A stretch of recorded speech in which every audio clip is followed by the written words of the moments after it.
अच्छा अमित, जमी आम शुणे कि पानी पीले भल जिते आम पानी पीवा से देह भल। दिन को 6 लिटर पानी पियो, 8 लिटर पानी पियो, 10 लिटर पानी पियो, निज बॉडी वेट को बाई 10 करके जिते होती से लिटर पानी पियो। एक्चुअली ये सब मिथ ना एगुड़ा सत। एक्चुअली आम केते पानी पीवा कथा। आई एग्री सुनील भाई कि डिहाइड्रेशन गोटे प्रॉब्लम किंतु ओवर हाइड्रेशन भी गोटे प्रॉब्लम जहाँ विषय कहीं कथा हूँ ना।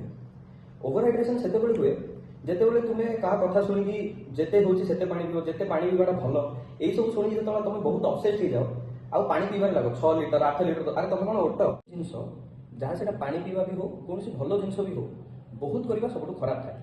तो बॉडी वाटर इनटेक बहुत फैक्टर्स रे डिपेंड अच्छी जमी आप रोचे कौटी एटमोस्फेरिक टेम्परेचर कौन अच्छी आपंकर फिजिकल एक्सरसाइज कौन अच्छी आपंकर फूड इनटेक कौन ह्यूमिडिटी कौन अच्छी। तो एमती बहुत सारा फैक्टर्स अच्छी जो आपंकर वाटर इनटेक डिपेंड थाए कि मोस्टली वाटर इनटेक डिसाइड करने यूरिन कलर एंड आपको शोष के लगुच एनफ।